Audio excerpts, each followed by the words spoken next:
किंवा लोकसभेला असेल, माझ्या नक्की लक्षात नाही, मोदीजींची सभा झाली होती शिवतीर्थावर. खुर्च्या रिकाम्या होत्या. विधानसभेला असेल. याही वेळेला आमची सभा झाली. मी आणि राज पहिल्या प्रथम शिवाजी पार्कला एकत्रित आलो. एकत्रित तर यापूर्वी सुद्धा होतो, शिवसेना प्रमुख होते तेव्हा. पण एका व्यासपीठावरनं आम्ही भाषणं केली. आदित्यने पण केलं. आपण सगळेजण साक्ष आहात, शिवाजी पार्क कसं फुलून गेलं होतं.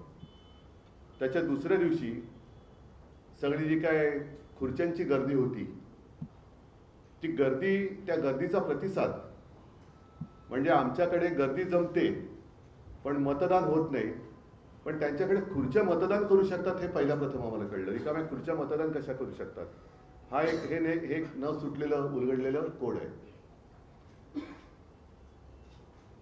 एकूणच काय तर त्यांनी शिवसेना संपवण्याचा आटोकाट प्रयत्न केला आणि त्यांनी जे काही पैशाचं वाटप केला गेल्या 4 दिवसामध्ये निवडणुकीच्या आधी, तो 4 दिवसापुरता वाटप नव्हता. गेले 4 वर्ष हे पैसा पेरत होते.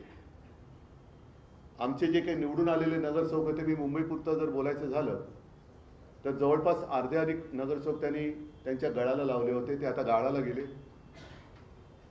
4 वर्ष त्यांनी त्यांच्या आमदारांना, नगरसेवकांना, नगरसेवक नसताना सुद्धा काही पदाधिकाऱ्यांना सुद्धा विकास निधीच्या नावाखाली आम्हा पैसा वाटला.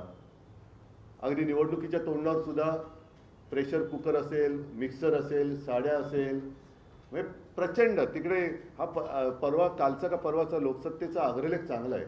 हा पैसा येतो कुठून, या पैशाचा सोर्स, त्या सोर्सच्या मागे ईडी, इन्कम टॅक्स, सीबीआय लागत कसे नाही, आणि एवढं करूनही जो आम्हा पैसा वाटला जातो.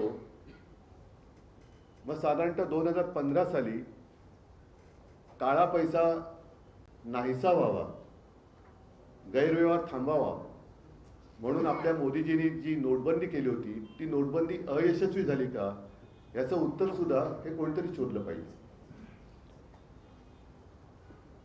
भारतीय जनता पक्षाने